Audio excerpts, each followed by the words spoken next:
How I built a modular board, part 3, hill tiles. So you can see a couple of the hill tiles that I've made for this board. Quite similar in their style, but because of the fact that they're modular and you can change them to different orientations, they can really add a huge amount of variety to the board, as you'll see later on.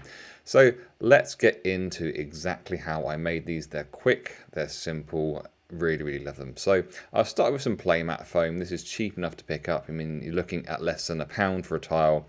And to start off with, cut it roughly in half, and then from here you're kind of making up as you go along, so just placing the other half on top and seeing how much of that you want to cut off, and then going from there and just building it up in pieces just like I'm doing here.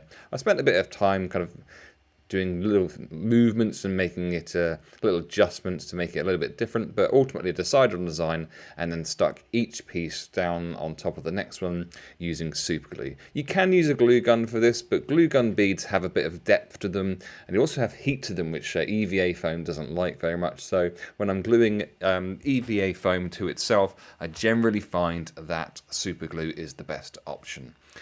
Now this is all glued together, I then set about just carving some slopes into the hillside, just to make it a bit more like the shape that I wanted. And with the tabs, some of them I wanted to leave on and take advantage of them having a bit of kind of sticky outiness, and others I just cut straight off. But ultimately I got back to a design that I was happy with in terms of the rough shape.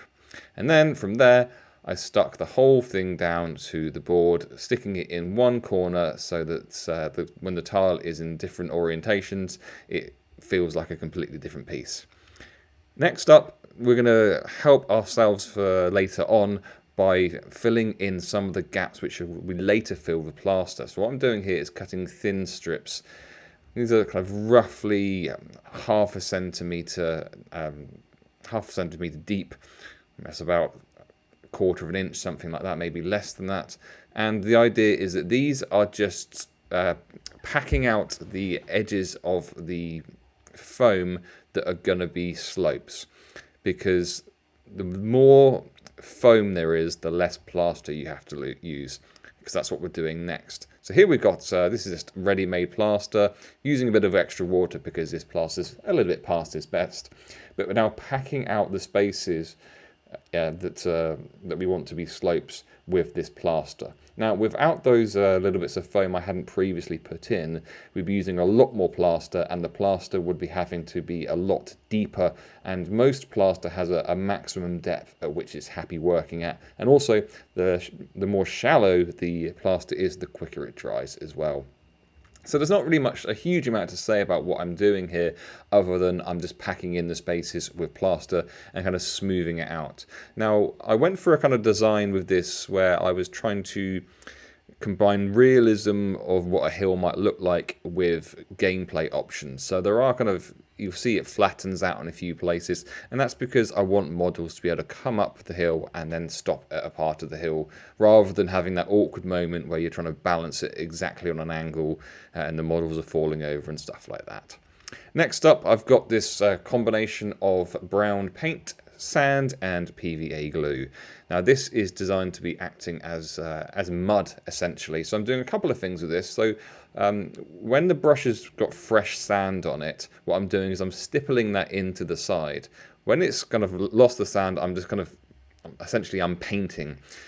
So all of the kind of vertical or near vertical sides are going to have the sand stippled in to provide some texture, make it look like mud.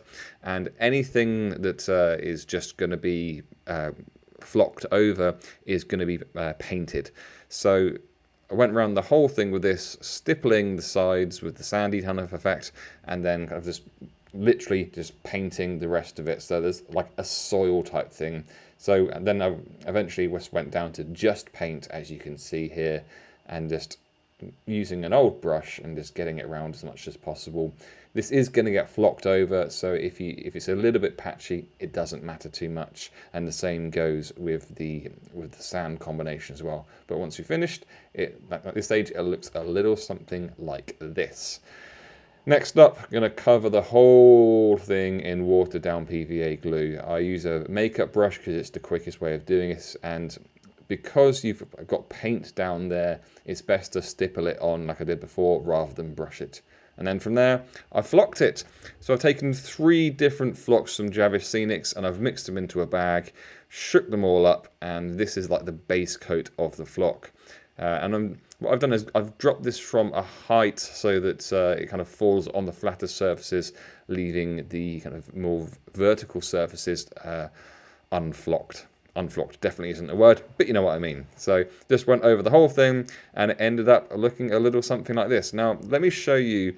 This is another one that I made. So you can have them like this so that you've got a really narrow valley in between, like a little chasm, or you can turn it so you've got a slightly wider one, or you can turn it again so you've got a really wide one, or you can turn it completely so that you've got like a really open pass. That's what I really, really love about these tiles. Next up, we need to make it be able to join up with the other tiles as well as possible, as well as changing the colour slightly.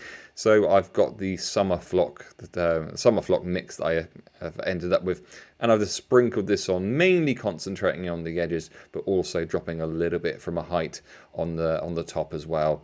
So that is what it ended up looking like after that.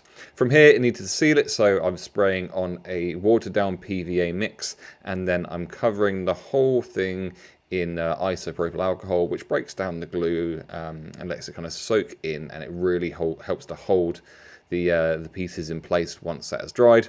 And then to really finish it off, I'm spraying, well, you can see I'm spraying all of these tiles here, but I'm covering it in matte varnish just to really hold it all together. And that's it. That's how I made the hill tiles for the modular gaming board. I really hope you've enjoyed watching this. I really hope it's inspired you to make your own hills. You can make them all any shapes and sizes. Any comments, I'd love to hear them. Please like the video if you've liked it. Please subscribe to the channel if you haven't already. And I'll be back with part 4 very soon.